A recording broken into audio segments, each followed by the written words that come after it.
All right, guys, welcome to the. Sorry, we just started the after show. Welcome. We're talking about three things atheists should stop saying about Christianity. Tim, you just completely blew it.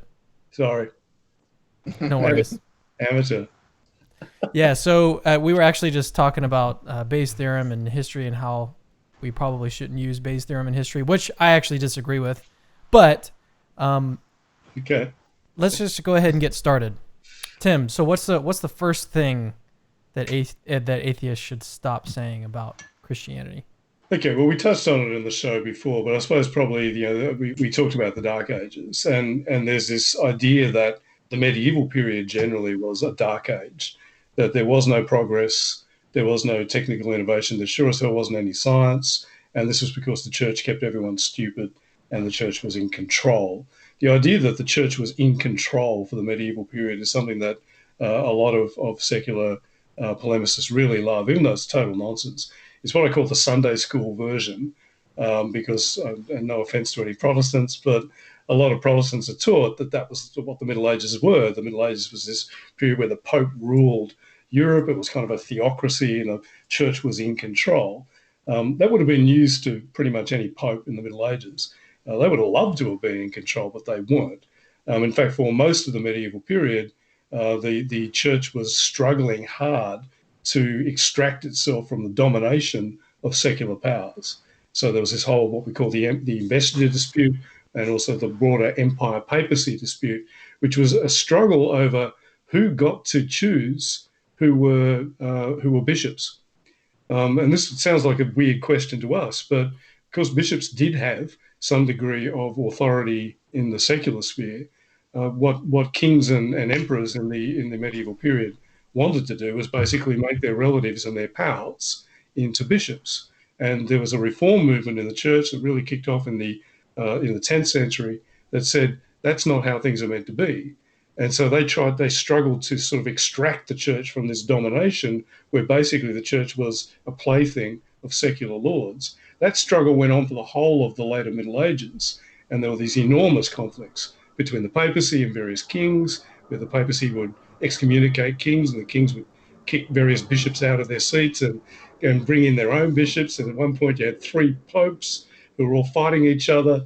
So this was not a period in which the church was in control. It was a period in which the church was wildly out of control, and the church was trying to get in control. It never quite did. But Wasn't the there a idea that point at some point where one of the popes basically was like, they tried to like mandate Christian like activities, and it was so lenient, like they had to go to like Sunday service like once I think a year or yeah, something like that.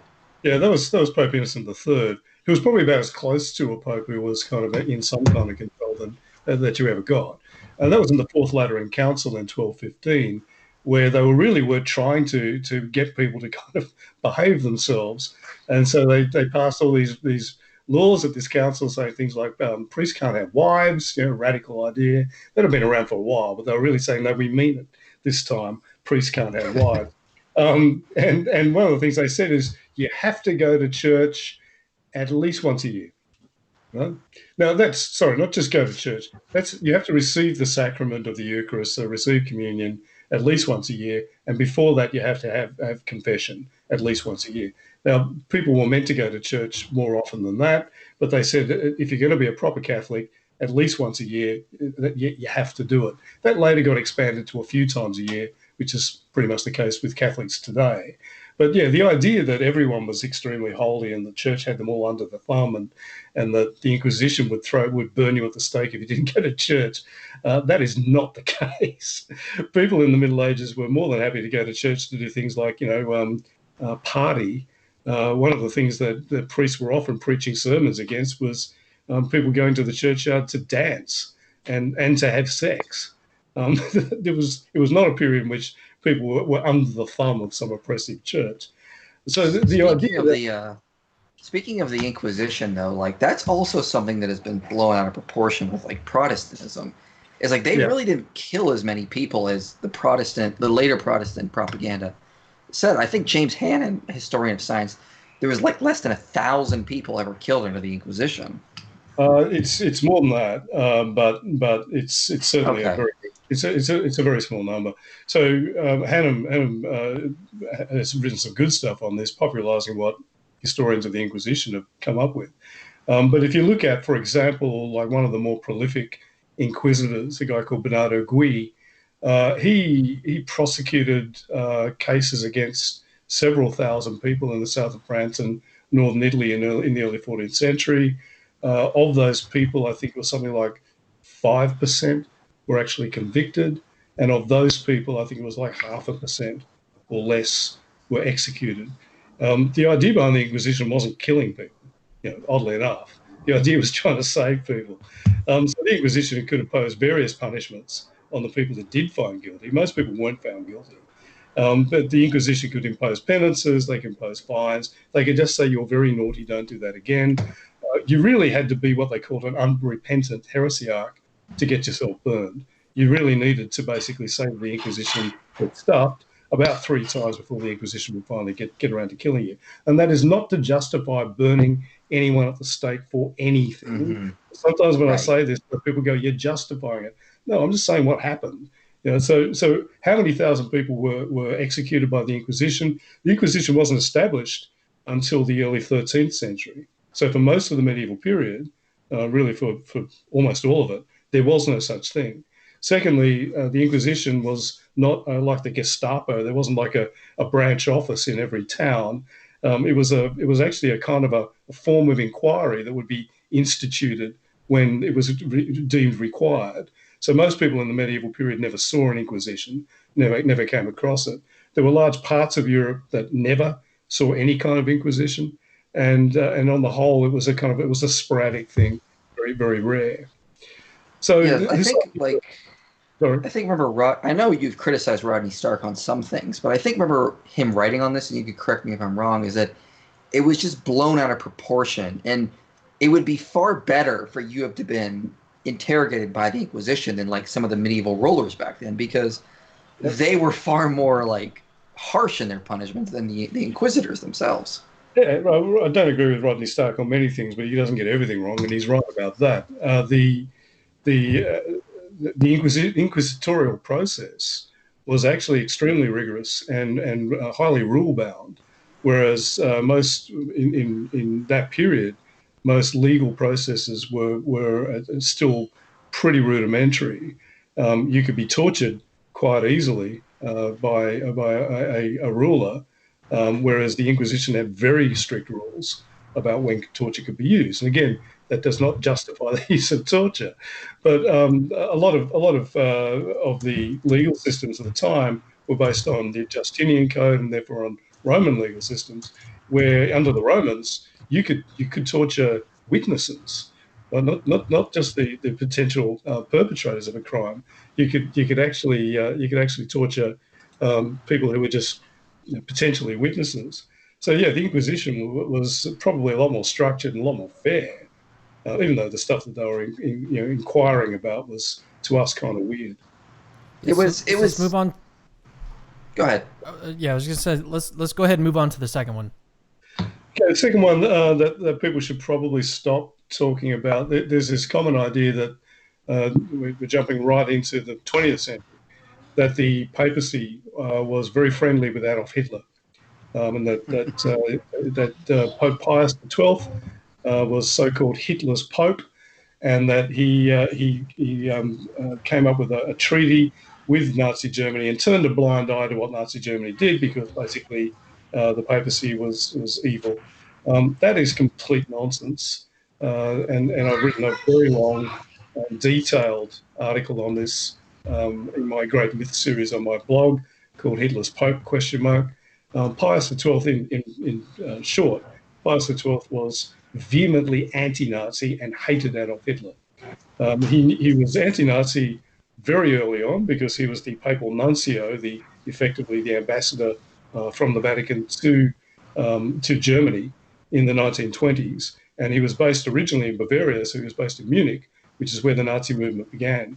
So he actually identified the Nazis as being a particularly what he referred to as a particularly evil heresy very, very early on, and wrote letters back to Rome saying, these guys, this is back when the Nazis were this tiny group, these guys are evil. And he never changed that opinion. the idea that he was somehow friendly with the Nazis is based on the fact that in 1933, very soon after the Nazis came to power, the Vatican did sign a concordat, a kind of a memorandum of understanding with Germany that granted Catholicism the right to maintain its own schools and various other privileges, while also keeping priests out of politics, priests politics in the pulpit. This was not because they liked the Nazis. It was quite the opposite. It was because they were afraid that the Nazis were going to reimpose the kind of persecution that the Catholic Church had seen in Germany in the 19th century under Otto von Bismarck, the so-called Kulturkampf. And they wanted to avoid that. So what they tried to do was come up with a treaty that would limit what the Nazis could do. They kind of knew that the Nazis weren't to be trusted and that the Nazis would break this treaty. But they said, if we've got a treaty, then at least we've got a basis with which to complain about their violations. So they're under no illusions about it. But this gets misrepresented as some kind of friendly deal between the papacy and the Nazis, when it was everything but. It was actually a way of trying to limit the damage. In fact, there's a great book that was written just 2 years ago by a guy called Mark Riebling called The Church of Spies, the papacy's secret war against Hitler. And it details how, while on the surface the papacy was maintaining a kind of very rigid diplomatic neutrality, underneath, behind the scenes, what was actually going on was they were helping the German resistance and helping the Allies to try to bring Hitler down. And that was right down to didn't they at some point give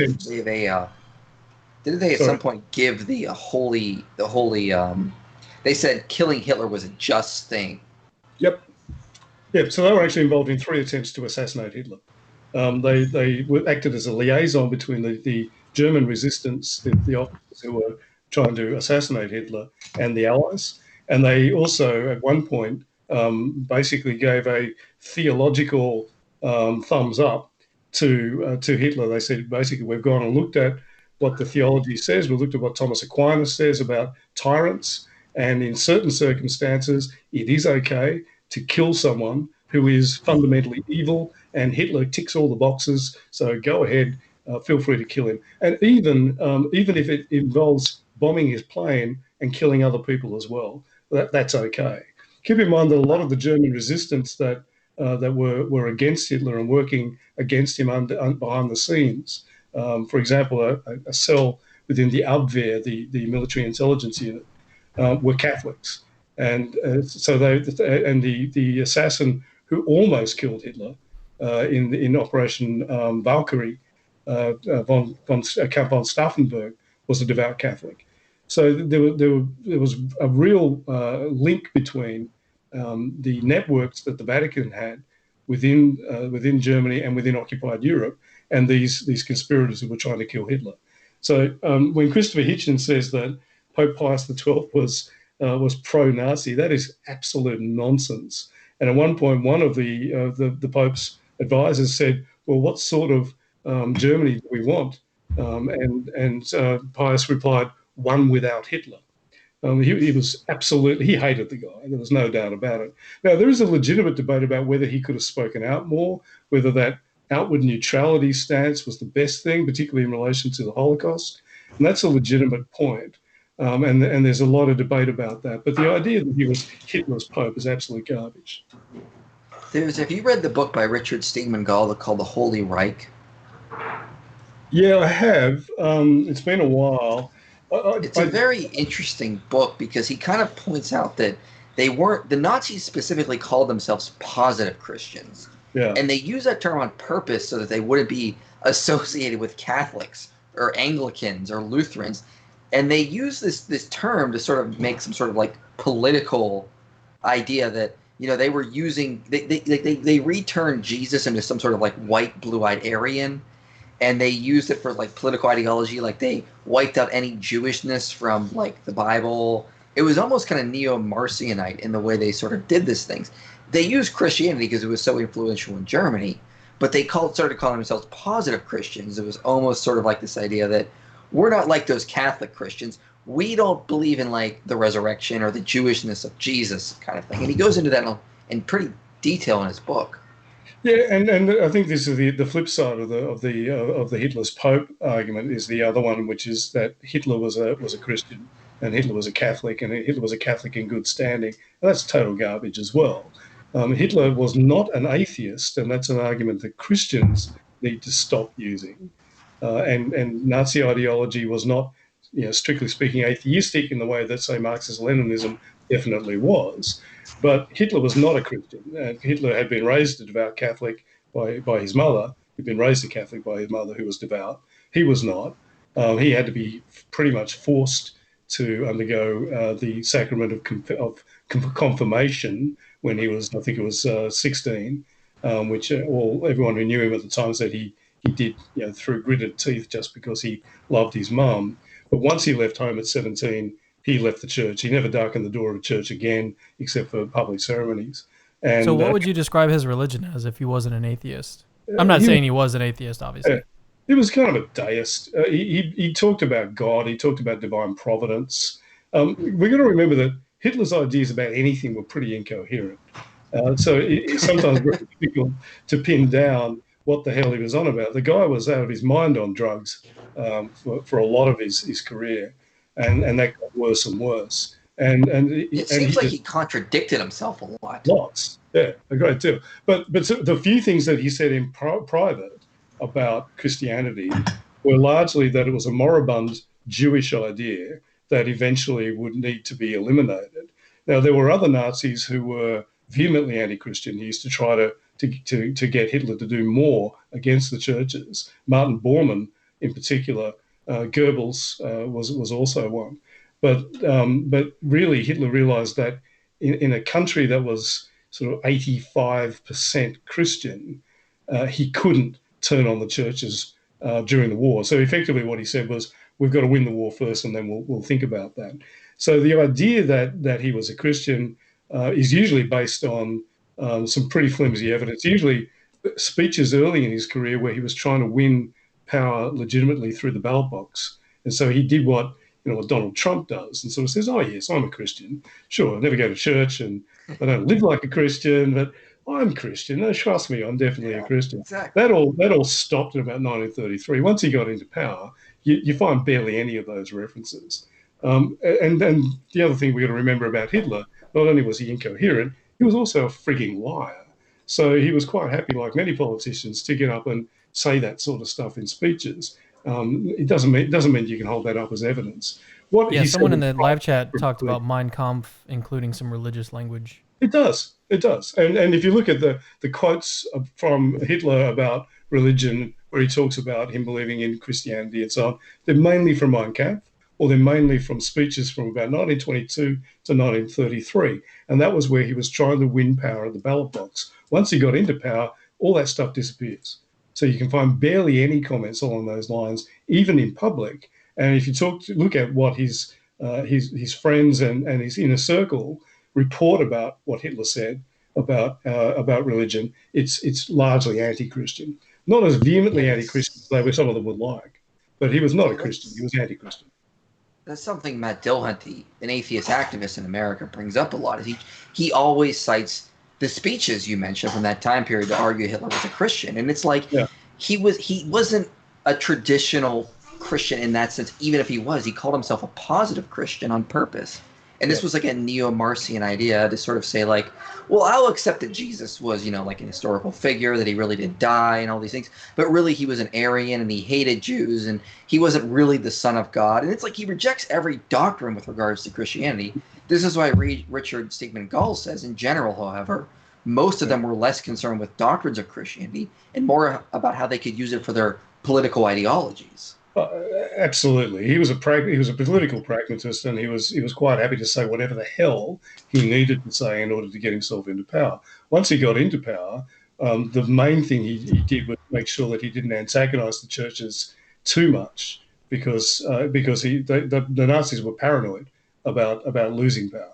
So he tried to tread a bit of a fine line, but behind the scenes, he was vehemently anti-Christian and quite. Let's move on to. I was just going to say that. What's the third one? Well, the third one is this idea of certain people being martyrs for science and people who were killed by Christians because they were scientists. And there's usually three names that get invoked here. One, he wasn't killed, but he was was hauled before the Inquisition. Is Galileo, who we talked about before, and the way that story is presented and what actually happened is totally different. The other one, what two that tend to get mentioned, one is Hypatia of Alexandria, who was killed by a mob of monks in Alexandria in 415 AD in the early 5th century, and the other is Giordano Bruno, who was burnt at the stake in Rome in 1599. So we're told that Hypatia of Alexandria was a scientist, which she was as much as anyone was in that period. She was a mathematician, she was an astronomer, and as a result, evil monks came along, dragged her out of her chariot as she was riding through the streets and tore her to pieces, flayed her alive, stoned her to death, whatever. And it was because they hated learning. And this was the end of ancient philosophy because from then on, Christianity then clamped down and there was no ancient philosophy. Now, I've already discussed why that last bit is crap. The problem with this story is that there is absolutely nothing in any of the sources from the 5th century that indicate that the reason Hypatia was killed had anything to do with her learning or anything to do with her being a scientist. Now, she was an astronomer, she was a mathematician, but she was also a Neoplatonic philosopher. And Neoplatonism was actually very close to Christianity in that the reason she studied astronomy being a branch in those days of mathematics, the reason she studied mathematics is that Plato taught that the physical world was a kind of a weak reflection of this sort of cosmic ideal that was out in the beyond the physical world. And so, if you want to understand that real reality, that cosmic ideal, you have to do it by rejecting the physical world. So she never married, she didn't have sex, she made a virtue of that, and she studied philosophy, studied astronomy, and studied mathematics because that was her way of apprehending this higher consciousness. She was very much a believer in a divine one, and she had both Christian and non-Christian pupils. She was very popular in Alexandria. She was an aristocrat, and she was revered for her learning. So why did she get killed? Well, she also dabbled in politics. She became involved, as philosophers were in that period, became involved in the politics of Alexandria. And there was a political dispute between the old guard, the old aristocratic elite of which she was part, who were headed up by the prefect, the governor of the city, who was a guy called Orestes, who was a Christian, and the new radicals, who were the lower classes, mainly from outside of the city, and the sort of the artisan class, who were led by the bishop Cyril, who was like representing a kind of a new wave politically. There was a clash between these two factions over dominance in the city, and in that clash, one of Cyril's guys was threw a rock at Orestes' head. He got arrested and was tortured and died under torture. And so, in revenge, Cyril, the bishop's guys, went and got one of Orestes' faction, found Hypatia, and basically tortured her to death. It was a tit for tat political clash. It had nothing to do with the fact that she was a scientist. In fact, the major source that we have from the 5th century talks about how respected she was by everyone, Christians as well, for her learning, and then says, despite this, even she became caught up in the political jealousies that existed in this time, and then goes on and tells the story about this faction fight. So the idea that she was killed by Christians because they hated her learning is nonsense. And the idea that this was the end of philosophy, well, that's wrong. It wasn't even the end of Alexandria as a center of philosophy. There were plenty in the 5th century and the 6th century of philosophers, pagan philosophers and Christian philosophers in Alexandria, including one woman, Aedysia, who was a pagan, a woman, a philosopher, and was not torn to pieces by gangs of monks because she didn't get involved in politics. So Hypatia was not a martyr for science. Giordano What Bruno about was the other. Sorry, Yeah, go so I was on. gonna say, going to Bruno, yeah, because Bruno, Yeah, I got brought that up with an atheist in a debate, like I think back in February. Is that, oh well, Bruno was a scientist killed for his science. yeah. Okay. Well, both those statements are wrong. Bruno was not a scientist, and he was not killed for his science. So Bruno was was working in a period in which there actually was real science. He was working at kind of at the dawn of the modern scientific method, and he was a contemporary of people like Kepler and Galileo. But he was not a scientist. He wasn't actually doing what they were doing. They didn't include him in their game. They didn't. He wasn't part of their network of correspondence. He scorned what they did. So writing about Copernicus, he said that Copernicus came up with the right idea about heliocentrism, but he said, but he was limited by the fact that he tried to work it all out mathematically. He should have used mystical insight. So if I want to use a modern analogy for Bruno, Bruno was to 17th, 16th century science what Deepak Chopra is to modern physics. Now, if you're familiar with Deepak Chopra, he's a new age, I think we can call him a thinker, very popular among New Agers. And what he does is he takes sort of scientific concepts like quantum mechanics and then kind of works it into his mysticism. Now, Deepak Chopra wouldn't know quantum mechanics if it came and bit him on the bum, but it sounds good to mix the stuff in with his mystical nonsense. And that's effectively what Bruno was doing. Bruno had this whole mystical, magical cosmology that was all based on an uncentered universe that had planets that had souls, where he could commune with the universe using magic. It was all based on sacred geometry, and it was complete nonsense. But what he did was he kind of took some scientific ideas, like the idea of multiple worlds and the idea of heliocentrism, even though he didn't really understand them, and kind of worked it into this sort of melange of crazy pseudo scientific, mystical and kind of weird theological ideas. He was eventually arrested by the Inquisition and was burnt at the stake, but that's because he believed things like that Jesus wasn't divine, that the Virgin Mary wasn't a virgin, that the transubstantiation in the Catholic Mass didn't happen, and he had plenty of reasons. They had plenty of reasons to burn him at the stake, and there is no evidence. In fact, there's good evidence that this wasn't the case. That his belief in heliocentrism, in Copernicus's theory, had anything to do with the reason he was executed. Now, again, I'm not justifying burning people at the stake for not believing in the virginity of Mary, but all I'm saying is this is what happened. And what didn't happen was that he was a scientist, because he wasn't.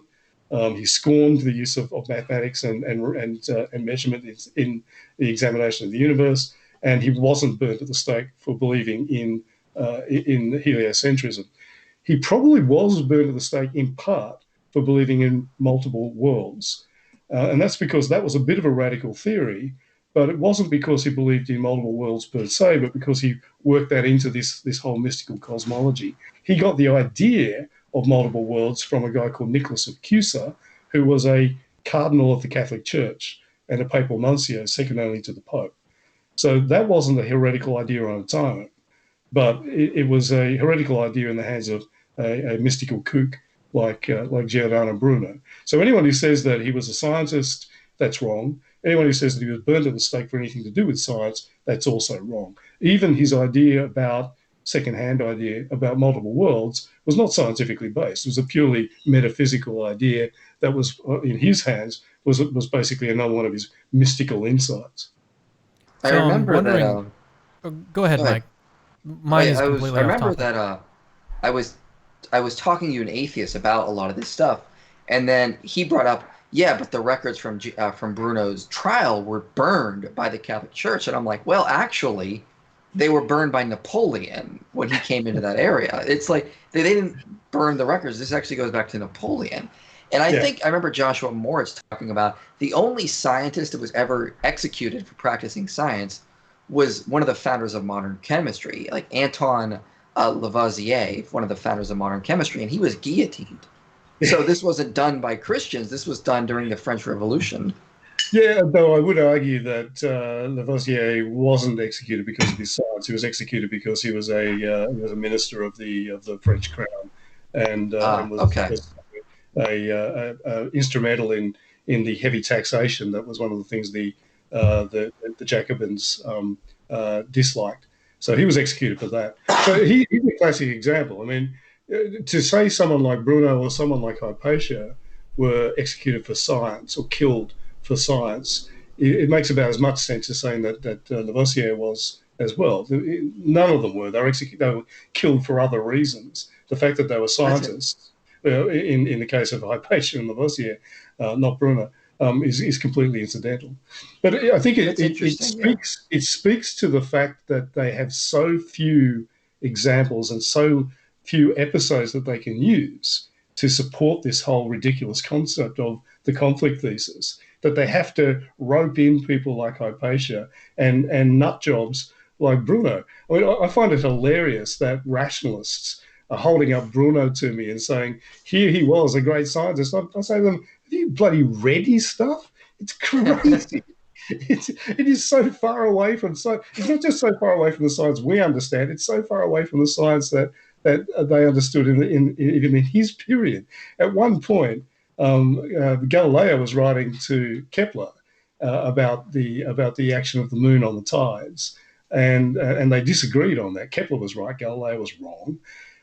But Galileo was saying, you're saying that the moon must have some kind of occult, mystical action on the tides. That doesn't make any sense. You're arguing like Bruno. So he was using Bruno as an example of how not to be a scientist. And when Bruno was executed, Kepler wrote to another scientist and said, basically, thank God that monster is dead. Because Kepler was devoutly religious. So the more you study this stuff, the more stupid these arguments, these caricatures of history become. And this is why I suppose I've spent hours and hours and hours writing multi-thousand word articles on my blog, which apparently some people do read, which I'm very grateful for. Yeah, that's why Oh we yeah, invited you on. I read your blog pretty frequently. Thank you. So yeah, I also try to promote it as much as I can. That's why Your I interactions with sent Carrier are really interesting. With who? sure With Carrier. Richard Carrier. Oh, that guy. Yeah, yeah. Yeah, and I was actually going to ask you, like, why wasn't mythicism one of the three? Oh, because I'm bored with it. I mean, I'll be happy to come back on and talk about it, but it just this morning I got dragged into another Twitter idiot debating, and who was invoking Carrier, and it is so tedious. I mean, I stick with it because there isn't enough good stuff out there that isn't by Christians that debunks it. And I think the tide is starting to turn. Uh, you know, Even as recently as 6 or 7 years ago, on atheist forums, mythicism was pretty much the norm. And if you mentioned Richard Carrier, people would bow and say, "We are not worthy. He is so great." I think the message is getting out there that mythicism is not a respectable idea, and Carrier is a bit of a kook. Well, you Um, still have guys like Godless Engineer who yeah, are still basically parroting same arguments. yeah. Oh, and the problem is, and this is something that I bring up quite a bit. A lot of those guys, their commitment to mythicism is not rationally based; it's emotional. And I think the reason for this is basically that a lot of those people have gone from fundamentalist Christianity and and usually a kind of a fairly let's say low intellectual basis for that, and where they're told it's all true. And I've heard fundamentalist preachers say this: if any of it's not true, then all of it's wrong. So you have to believe it all or nothing. And once they realise that any of it can't, that literalism doesn't work for any of it, they are then attracted to the other extreme, which is that it's all nonsense, that there's no historical kernel, no historical basis for any of it at all, and that's why they're inclined towards mythicism.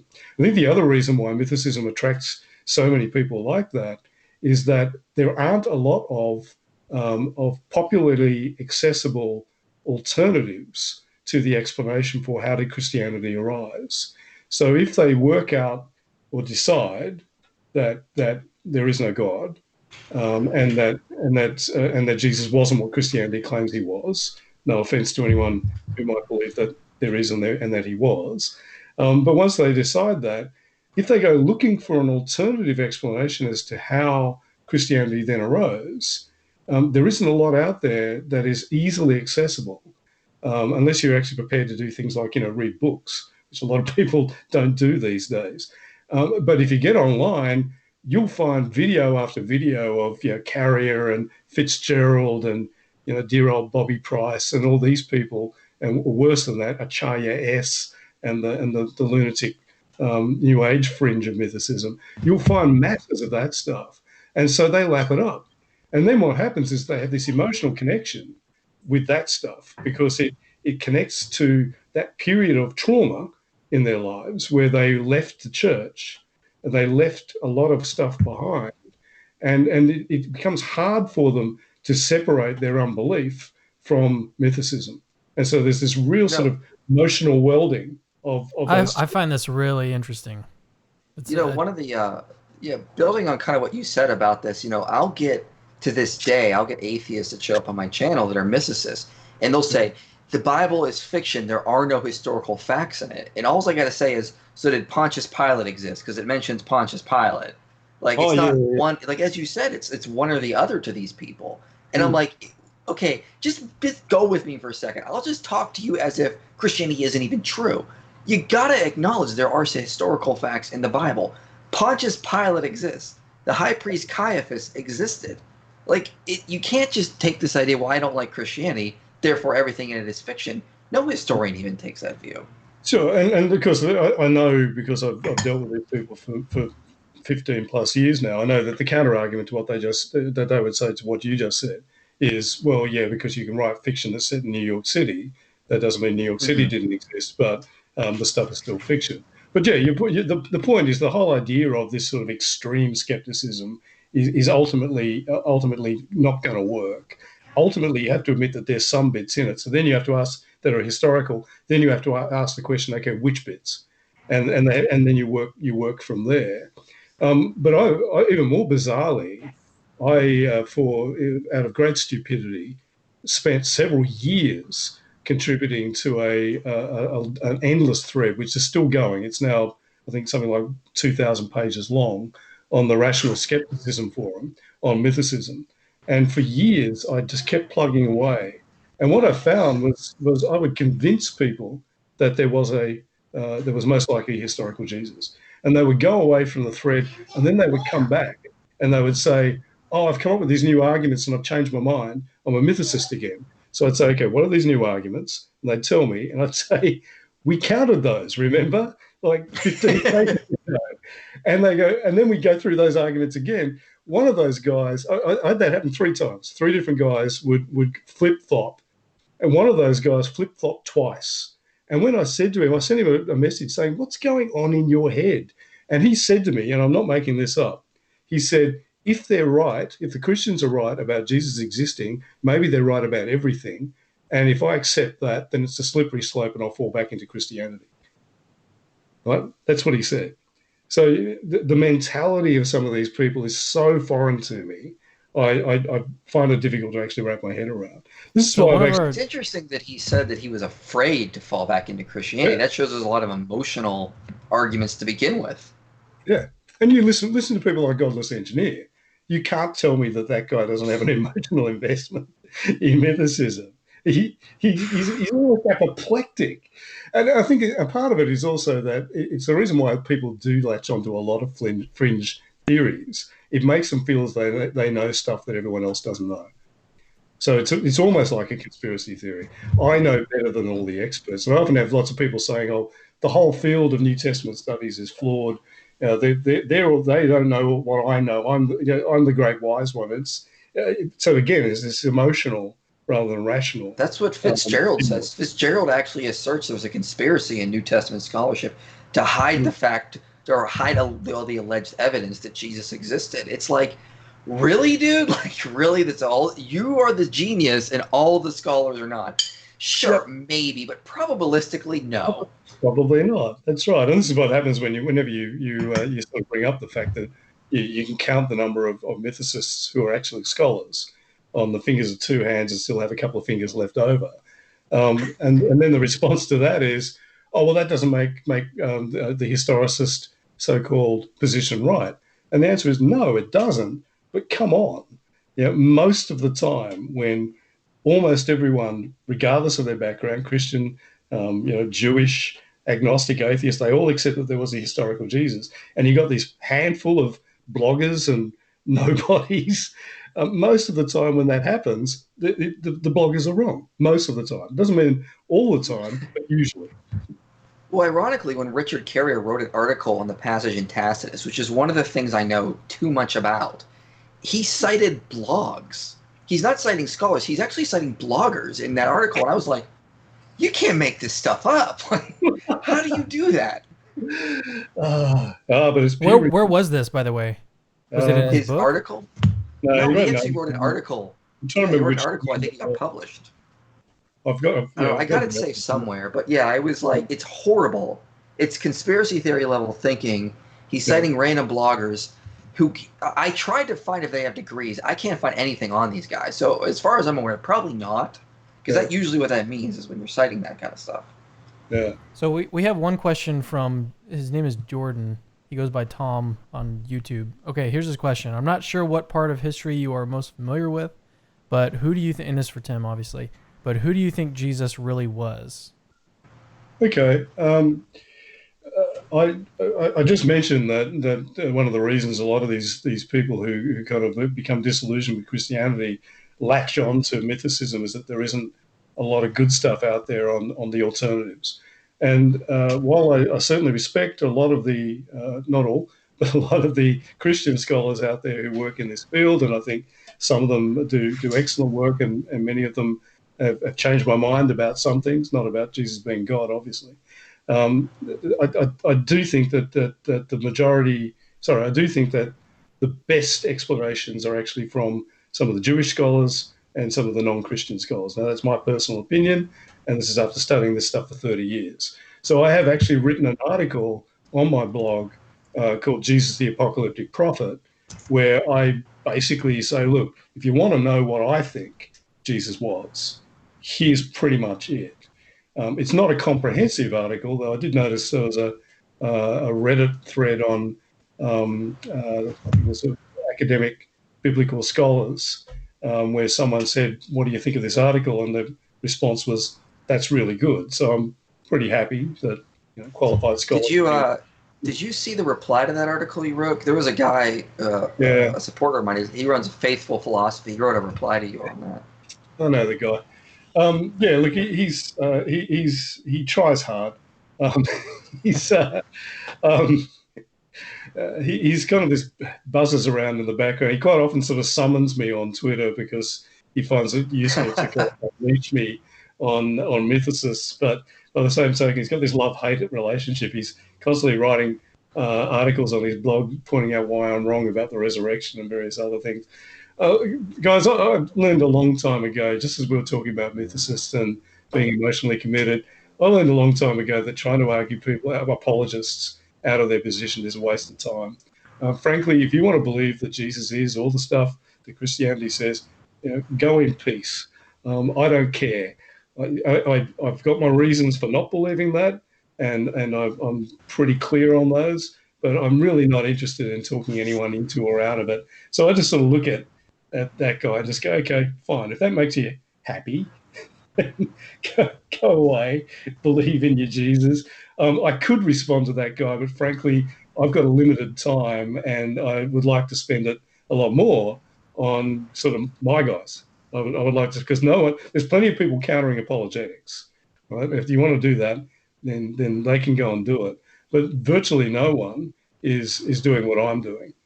So I'm pretty keen on sticking on my side of the fence. Speaking of which, though, there is a historian who has just this year brought out a book called The New Atheism, Myth and History, which pretty much argues everything I argue on my blog. So he's a guy called Nathan Johnson, and this is a peer-reviewed book. Unfortunately, that means it's also a very, very expensive book, but it's excellent. And there's a great review of this. Sorry, there's a review of this great book on my blog if you want to check that out. So where do you sit on like?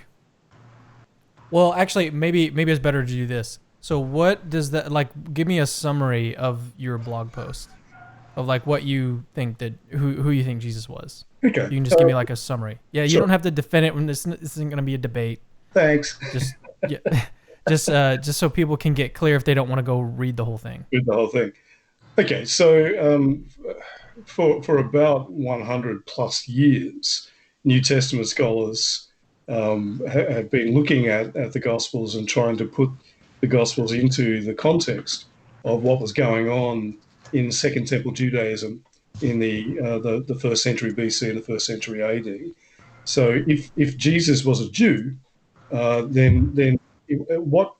How does he fit into that context?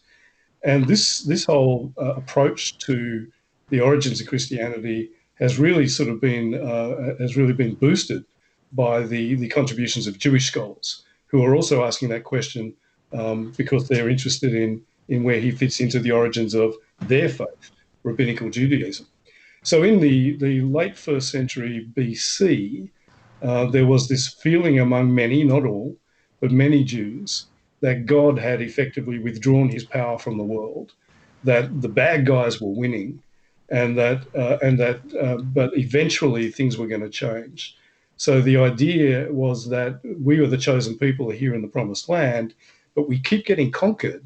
Right? We've been conquered by the Babylonians, the Assyrians, then the Babylonians, then the Persians, then Alexander the Great, and then by the Ptolemies, then by the Seleucids. Then we had a brief period of independence, and then it was the Romans with their puppet kings, the Herodians.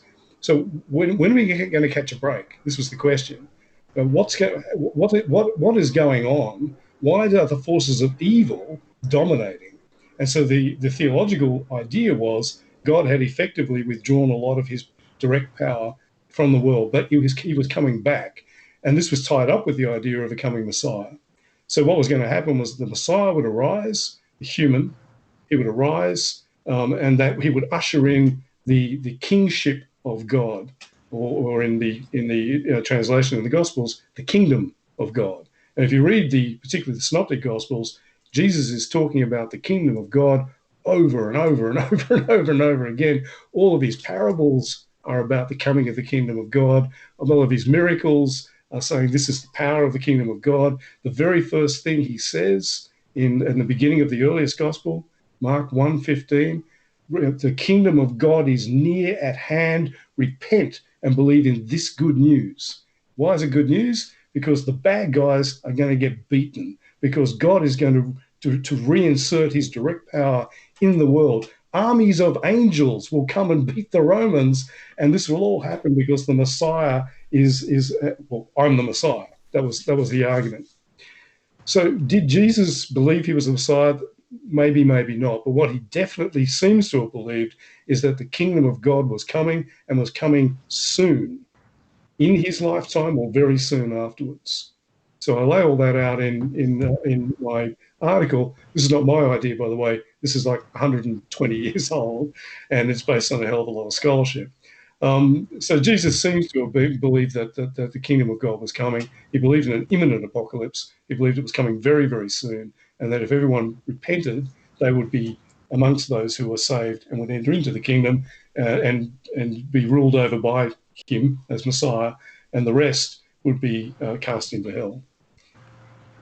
So I need to include a link to that in the description of this video too. So I need two things from you, I guess. The first one was the book that you mentioned at the end of the first the first live stream. Do you remember? That was Leo Goes to Jail, was it? Yeah, I think so. Yeah. And then I need your link to this one so I can put There's actually a free PDF copy. If you actually search for it on Google, you'll find a free PDF copy. You can just put it, because they actually put it online free for anyone who wants to read it. Oh, did they? Numbers book? Oh, yeah. Good. Yeah, you can actually get it free online. There's just a free PDF you can download that they have available. So, Michael, if you had a last comment. I was just going to say, I think all this just finally proved that Richard Carrier was right. Tim clearly has a closet Christian hiding. He went to his he obviously exactly. went to his secret church meeting this morning, just like I went to my secret atheist meeting last night that all the young Earth creationists know about, and now we've been exposed. Strictly speaking, everything I just said about Jesus as an apocalyptic Jewish prophet isn't necessarily incompatible with a form of Christianity. One of the best writers on Jesus and as an apocalyptic prophet is a guy called Dale C. Allison, who is a Christian. And he believes everything I believe about Jesus, but he manages to reconcile that with his belief as a Christian. I'm not quite sure how, and apparently he's written a book on it. Well, which he's probably just a preterist. He does take some interesting views that, like, I don't think he believes fully. What I remember is he doesn't believe fully in, like, the resurrection. It's more like a spiritual type resurrection. I'd have to go back and check. But, he's not, he doesn't take all of Christian doctrine, if I remember correctly. I know, I do remember reading a little bit of him a while ago when I was working on my series with regards to the issue, but I have to double check on all of that. Yeah, I mean, but his books on Jesus in that context of Jewish apocalypticism and he are probably the best that I've read on the topic. Bart Ehrman has written an excellent book on this called Jesus of Nazareth, Apocalyptic Prophet of the New Millennium, which is probably the best introduction to this topic of Jesus as a Jewish apocalypsist. But Allison's stuff is much more in depth. He also did a kind of a symposium debate with the guys from the Jesus Seminar who don't believe that Jesus was an apocalyptic prophet. Even very conservative scholars like N.T. Wright, Craig Evans, I do remember reading, agree that Jesus was an apocalyptic prophet. Yeah, they do. They find ways to. There are ways in which you can reconcile everything that I said with a more traditional belief in Christianity. I just don't find them very convincing. So Tim, I think the guy died, right? I don't think. Do you think that he was buried in Joseph of Arimathea's tomb, or do you think he was likely just thrown into a mass grave? Yeah, I think it's pretty unlikely. I mean, it would take a long time for me to go. I mean, and look, arguments can be made either way. But I think it's more likely that the tomb and therefore the empty tomb stories that a lot of apologists depend upon for supporting the resurrection are later rhetorical effects that were added to the story.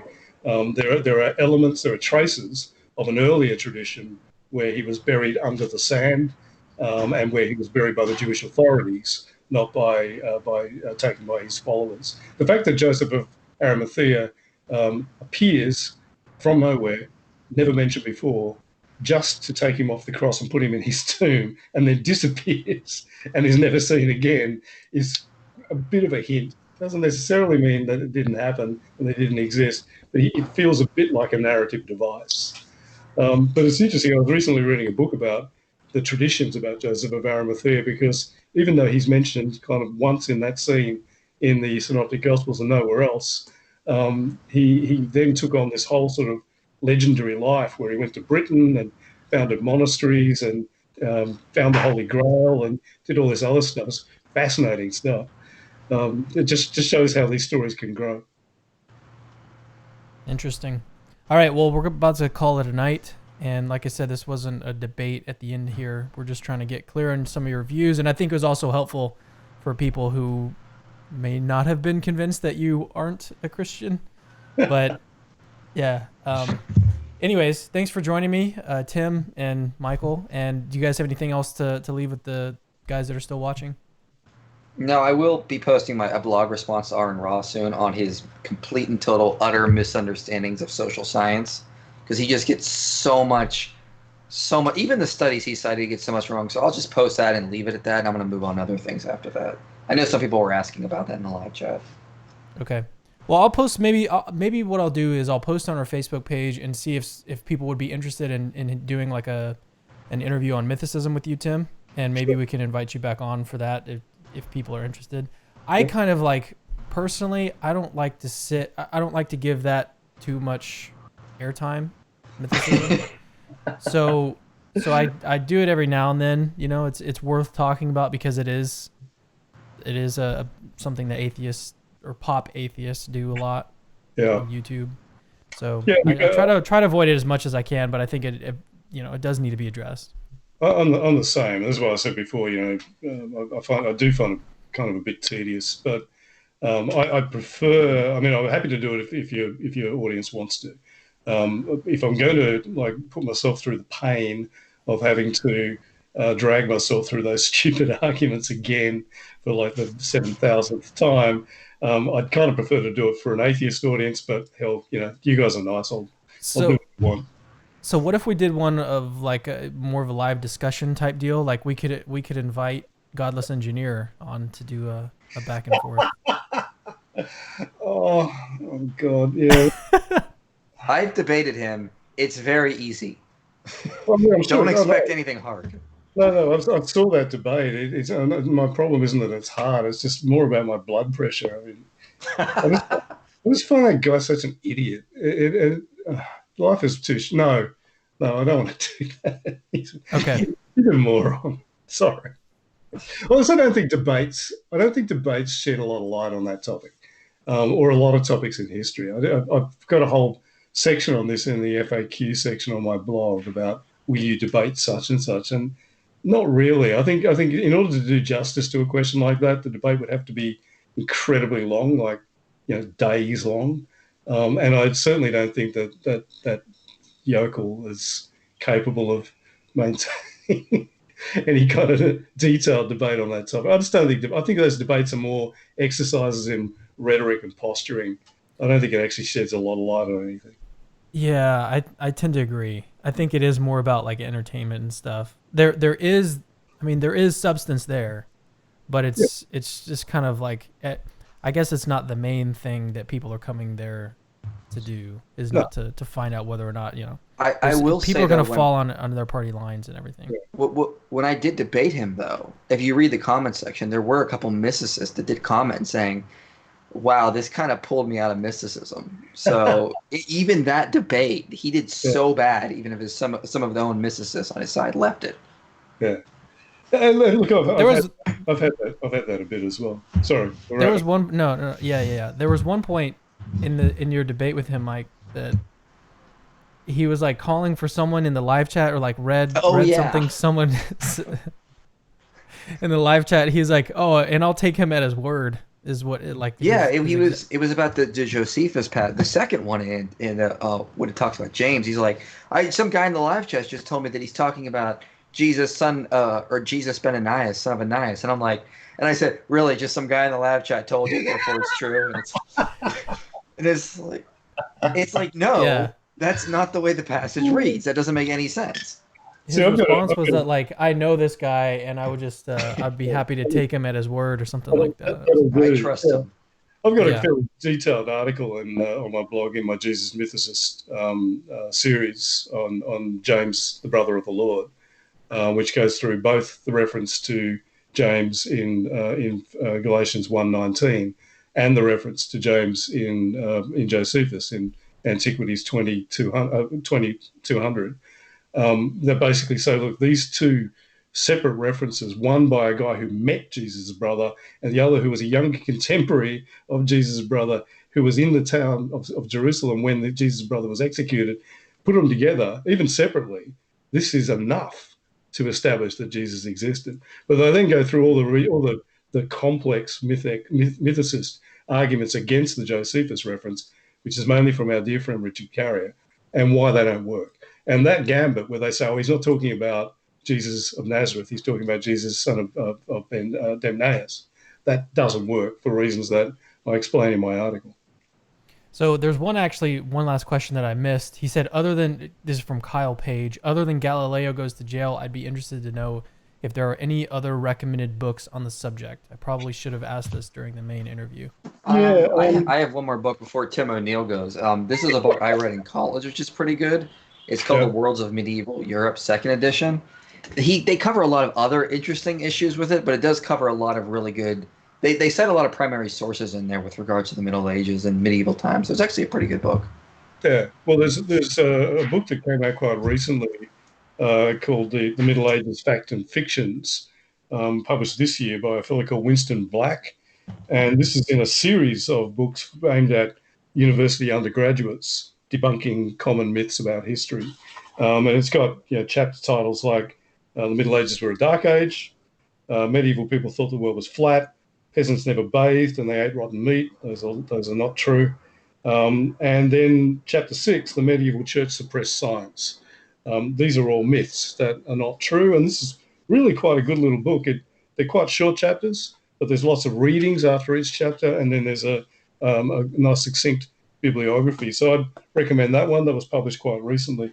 The other one, which I'd recommend, and these are both by kind of friends of mine, but this is God's Philosophers, How the Medieval World Laid the Foundation of Modern Science by James Hannam.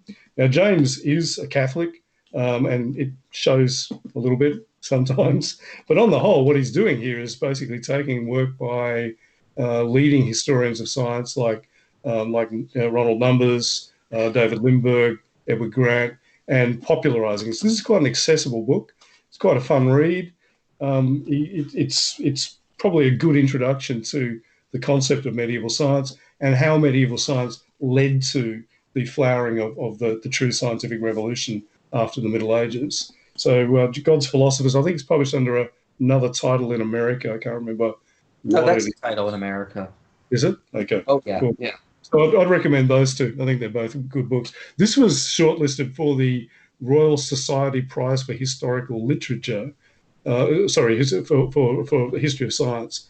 And that's a great accolade. So this is actually a very well-regarded book by scientists. You'll sometimes hear people who don't like what Hannam has to say that he's an apologist and that he's not a great scholar.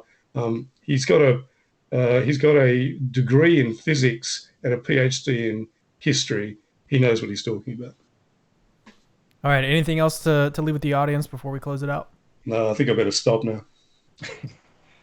All right. Well, thanks for joining me again, Tim and Michael. And thank you guys for watching and supporting us. And just to remind you, we are trying to do this full time. So that's why we're doing all of this and doing these after shows and doing all the stuff that we are doing on Patreon. So thank you for your support. It means a lot to me. All right. We'll see you guys later.